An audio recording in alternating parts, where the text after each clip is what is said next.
Hello दोस्तों, स्वागत करते हैं उसके बीच में आपके अपने चैनल स्टडी मेरा पर। दोस्तों, बात क्यों लगता है शिक्षक भर्ती बीएड को सुरक्षित करने के लिए 10 महत्वपूर्ण बिंदु जो अपने रिटर्न सबमिशन में जरूर शामिल करें, सबको डिस्कस करेंगे इस वीडियो के माध्यम से। तो वीडियो बिना स्किप तक बने रहिए मेरे साथ आपके अपने चैनल स्टडी मेरा पर। जो लोग चैनल पर नए हैं तो प्लीज़ चैनल को लाइक करें, शेयर करें, सब्सक्राइब करें, साथ में बेल आइकन दबाना भूलें ताकि मेरे वीडियो नोटिफिकेशन आप तक पहुँचते रहें। दोस्तों, इस वीडियो में हम वो चर्चा करने जा रहे हैं जो स्पेशली आप लोगों के लिए है। एक्चुअल ये सारी चीज़ें वकीलों को पता है, ठीक है। वकील बहुत योग्य हैं, एडवोकेट सब सीनियर हैं, सब योग्य हैं, जो टीम लीडर्स हैं वो भी योग्य हैं, वो भी सारी चीज़ें ढूंढ चुके हैं। लेकिन जो हमारे व्यूअर्स हैं, जो चीज़ें नहीं ढूंढ पाते हैं या चीज़ें नहीं जान पाते हैं, ये उनके लिए है ताकि वो परेशान ना हो। क्योंकि जो टीम लीडर्स होते हैं वो वकीलों से बात करते हैं, आपको चीज़ें डिटेल में नहीं बताते हैं, लेकिन वो अपनी तैयारी करते हैं और ये सारे पॉइंट्स उनके पास होंगे, ठीक है। लेकिन ये सिर्फ वीडियो आपके लिए है ताकि आपको पता लगे कि आपकी चीज़ें अभी आपके फेवर में हैं या आपके हाथ से निकल चुकी हैं।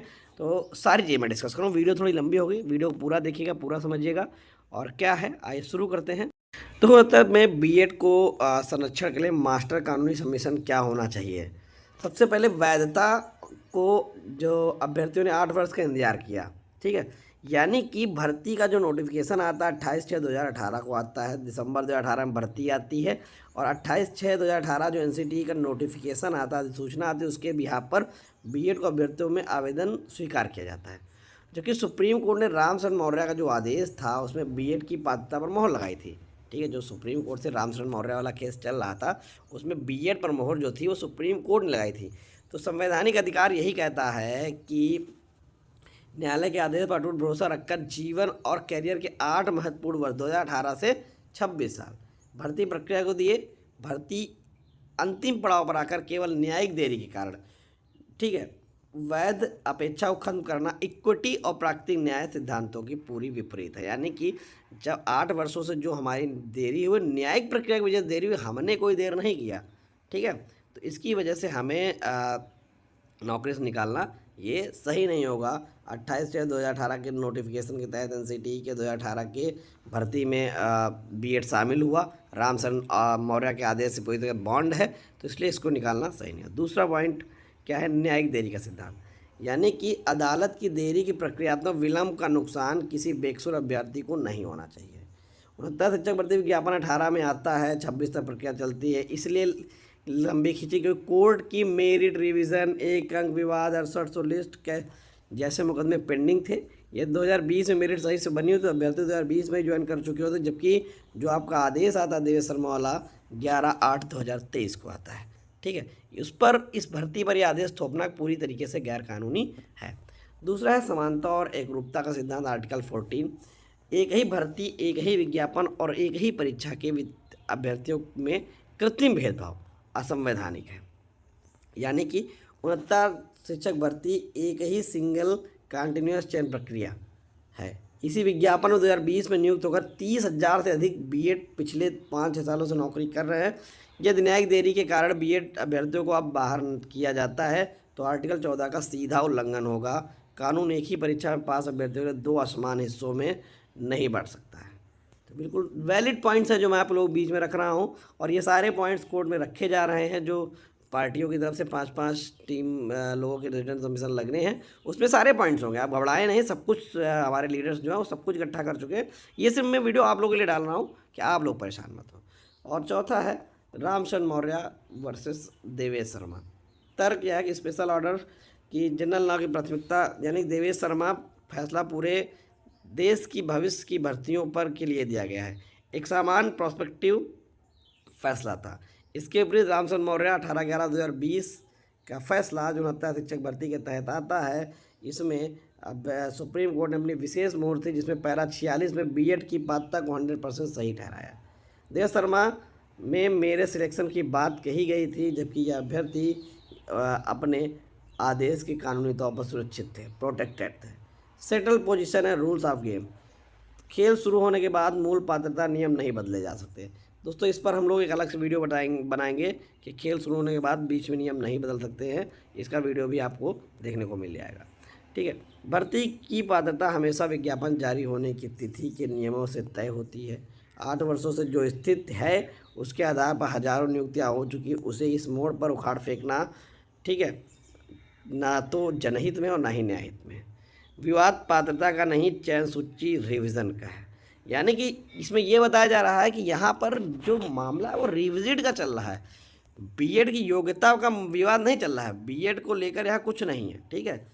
बीएड की पात्रता को जांचने का नहीं बल्कि एमआरसी का मुद्दा चला। बीएड की मूल पात्रता का मुद्दा 2020 में रामचंद्र मौर्य केस में हमेशा के लिए बंद हो चुका है, जिसमें रामचंद्र मौर्य के केस में सुप्रीम कोर्ट ने ऑलरेडी बीएड को 100% वैलिड बताया और पूरी तरीके से क्लियर बताया, ठीक है। ये जो मामला चल रहा है वो आरक्षण विसंगति और माइग्रेशन लिस्ट को सही करने के लिए चल रहा है, ना कि बीएड योग्यता या अभ्यर्थियों की योग्यता रद्द करने के लिए चल रहा है। तो इस पॉइंट को बहुत ही प्रमुखता के साथ कोर्ट में रखा जाएगा और रामचंद्र मौर्य का जो आदेश है वो आपके लिए संजीवनी बूटी काम करेगा, क्योंकि वहाँ पर रामचंद्र मौर्य केस में बीएड को पूरी तरीके से वैलिड किया गया था। तो किसी भी चीज़ में परेशान मत हो, ठीक है। और रामचंद्र मौर्य के तहत आप पहले से सुरक्षित है।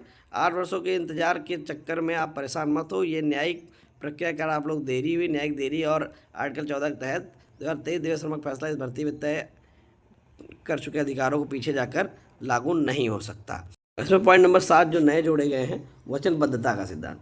जब राज्य सरकार उस समय लागू नियमों से बीएड अभ्यर्थियों से आवेदन स्वीकार किए, परीक्षा कराई, चयन प्रक्रिया आगे बढ़ाई, तब अभ्यर्थियों ने उसी सरकारी निर्णय पर भरोसा करके समय, धन और कैरियर लगाया। ऐसी स्थिति में यदि अभ्यर्थियों की कोई गलती नहीं तो अपने ही पूर्व निर्णय से पीछे हटकर उन्हें नुकसान नहीं पहुंचा सकते। अर्जित अधिकार। यदि किसी अभ्यर्थी भर्ती प्रक्रिया के दौरान लागू नियमों के अनुसार पात्रता प्राप्त और चयन प्रक्रिया से आगे बढ़ा तो उसके अधिकारों के पर बाद में हुए कानूनी परिवर्तन का प्रभाव डालने से पहले अदालत समानता यह देखती है कि पहले से अर्जित अधिकार प्रभावित हो रहे हैं। न्यायिक देकर अर्जित जो अधिकार है समाप्त करना न्याय संगत नहीं माना जाता है। प्रोस्पेक्टिव बनाम रिट्रोस्पेक्टिव एप्लीकेशन। तर्क समान सिद्धांत यह है कि न्यायालय में निर्णय भविष्य के मामलों पर लागू होते हैं जब तक निर्णय या कानून स्पष्ट रूप से पूर्व प्रभाव न बदल दे। ठीक, देखिए स्पष्ट समझिएगा कि स्पष्ट तर्क ये है कि न्यायालय में जो निर्णय होते हैं भविष्य के मामलों पर लागू होते हैं। ये बिल्कुल सही है। अगर कोई भी आप ला रहे हैं, कोई भी आप नियम ला रहे हैं, कोई भी आप ऑर्डर दे रहे हैं तो वो भविष्य के लिए आप पिछली बैक से नहीं, जब तक निर्णय या कानून स्पष्ट रूप से पूर्व प्रभाव ना दे। इसलिए यदि किसी भर्ती में अधिकार पहले से स्थापित हो चुके हैं तो बाद में निर्णय प्रभाव उसी संदर्भ में सावधानीपूर्वक परखा जाना चाहिए। Public interest. इस भर्ती में पहले से ही बड़ी संख्या में नियुक्तियां हो चुकी हैं। शेष अभ्यर्थियों के साथ समान व्यवहार करना प्रशासनिक स्थिरता, शिक्षा व्यवस्था और समानता तीनों हित में है। यह समानता भर्ती में अभ्यर्थियों को अलग अलग व्यवहार किया जाए तो इससे अनावश्यक मुकदमेबाजी, प्रशासनिक स्थिरता बढ़ेगी। अंतिम प्रेयर आपकी जो होगी, माननीय न्यायालय से विनम्र निवेदन है कि उन्नत शिक्षक भर्ती पात्रता परीक्षा में अधिकारों का मूल्यांकन उसी समय लागू नियमों इस भर्ती की विशिष्ट परिस्थितियों के आधार पर किया जाए। न्यायिक देरी, प्रतिकूल प्रभाव उन अभ्यर्थियों पर न डाला जाए जिनकी ओर से कोई त्रुटि चूक नहीं थी। समान भर्ती सभी अभ्यर्थियों के साथ संविधान के अनुच्छेद 14 के अनुरूप समान व्यवहार सुनिश्चित किया जाए। एक महत्वपूर्ण सलाह कि ये जो ड्राफ्ट है उल्लेख इसमें रामचंद्र मौर्य, देवेश शर्मा या किसी निर्णय के विशेष पैराग्राफ उन्हें अदालत ने दाखिल करने के संबंधित मूल पाठ पर अवश्य मिलान कर लें। यदि किसी पैरा सिद्धांत का हवाला दिया जाता है उसका सटीक उद्धरण आपकी लिखित दलील में अधिक प्रभावी और विश्वसनीय बनाएगा। तो दोस्तों ये वो वैलिड पॉइंट है जो कोर्ट में ऑलरेडी जा रहे हैं। आप परेशान मत होइए, ये सिर्फ आपके लिए वीडियो है कि आपको थोड़ी तसल्ली मिल सके। धन्यवाद।